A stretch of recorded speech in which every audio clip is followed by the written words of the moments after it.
In the years that I've responded to the Y-Bridge calls, I've never seen where there was any property damage. Most of the time they're landing on the street below.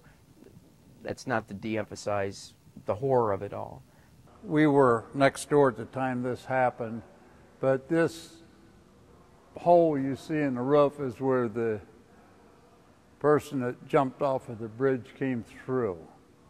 And like I say, I wasn't here at the time, but we've had numerous people jump off of this bridge and the previous old bridge, which was right next door to us, about 500 feet to our west. Naturally, when something of this nature happens, it shakes up a lot of the people, and especially the people working in here and that. And it was a very traumatic day, as I understand it. I've never heard from people below the bridge. We've heard from folks who have gone through mentally challenging times in their life, or who know people who are or who have.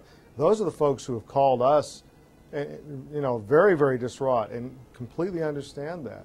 But I mean, quite honestly, I have not heard from anybody living, other than that time 15 years ago when I was covering news, and the guy who had a business down there was livid, you know, and that seemed kind of crass to me, you know, that someone was dead, and he was upset that he had to replace the corrugated aluminum roof on his building. But, you know, it is something we think about, and I guess if people live, you know, I hate to say that, but if you live, certain areas, if you live in, certain things, you know, you make a choice of where you're going to live, and there are certain things that happen, there are risks, and there are, you know, it's very difficult. It's a very difficult thing.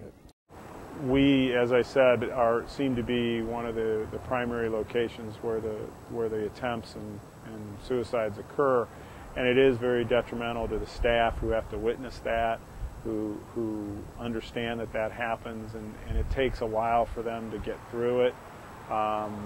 It's disruptive, certainly, when it occurs or when attempts occur.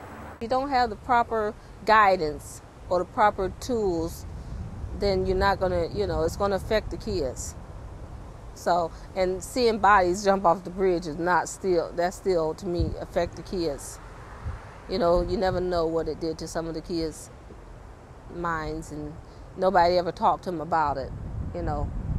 Never had a guidance counselor come down here, you know, and say, okay, now we had this body jump off the bridge. They just brushed it under the, you know, rug. You get the body and take it away, and then, okay, you see another body. And the kids have to see that. So, I mean, what would you think? You know, the kids riding their bikes and stuff. Like my kids, they would always, you know, ride their bikes up and down the street. And we would wonder, you know, when would a kid get hit with a body, you know, just riding their bikes. So we would bring that up in council meetings, and, you know, they would say, oh, it costs too much money, or, you know, they just came up with all kind of excuses. I don't know that there's anything I could say to them. You know, it's horrible. It's a horrible situation. Yeah, certainly things you don't want your children to see. You know, that's for sure. Yeah. No, it's all part of the consideration. But again, we get down to spending $3 million, and that's a lot of money. Death is nature, and everybody is going to experience that one way or another. And for people to see that is part of life, and there's no way we can get out of it.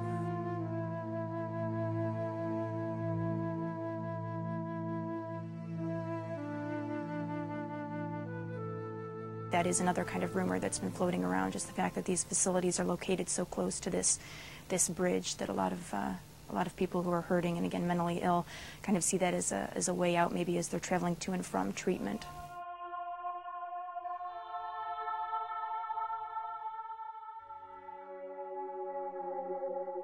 It could be that maybe if somebody's at the hospital and a loved one is, you know, some severe environmental stressor happens, maybe a loved one dies or, you know, gets very sick and they just find out about it. Maybe because it's in close proximity to that could have something to do with it.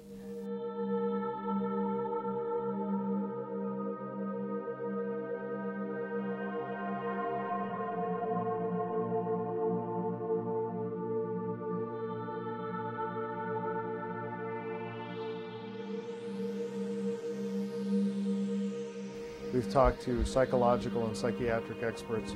We've talked to doctors at St. Thomas Hospital, which is just north of the bridge, to get their advice, to ask them if this was an attractive nuisance of any kind to the patients in the hospital. We were told no.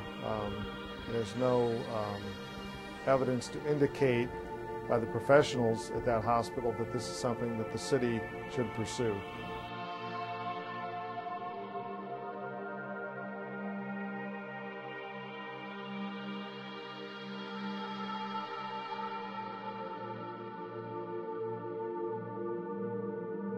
I don't know whether St. Thomas, I know they have a mental health unit, and I know the crisis center is right behind for mental health issues. I don't know if they've had any instances of somebody leaving treatment and then committing suicide.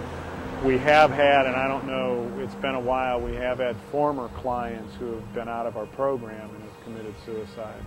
But I'm not, it certainly raises a concern that you've got a perfect medium to commit suicide so close to those places.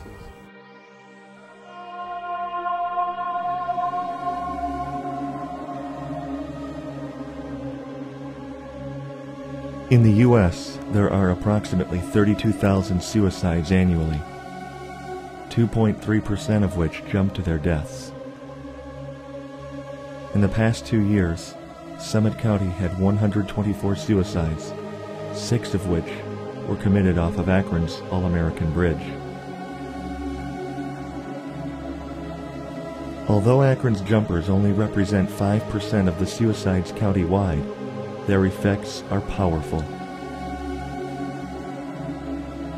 The community below must live in a constant state of awareness, never knowing when and where the next body may land.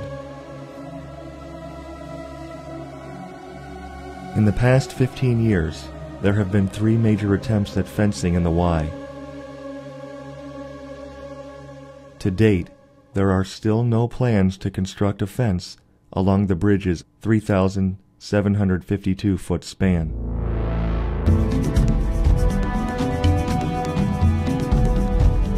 With ongoing community development around and under the bridge, the issue is sure to rise again.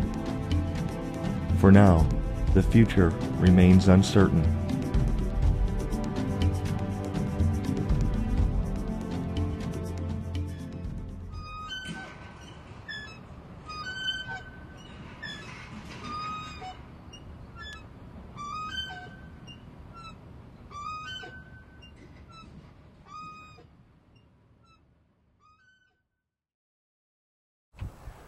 Well, I hope there's been enough suicides and enough attempts that it doesn't take much more than people really sitting down and looking at it a little more seriously maybe than they have in the past. And it still is being neglected, but right now they have their mindset on building the houses here, new houses, Hope 6 program.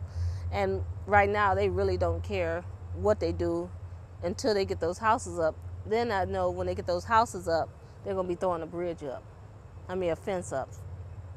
You know, that's what we have in our mind. Once they get those houses, they're going to put a fence up. I would think that within the next couple of years that there would be a fence up. I'm a pretty optimistic person in general, and I just think it makes too much sense given the history of the bridge and given the future of this area that they're going to have to put up a bridge. And the sooner the better. It would certainly be a positive thing.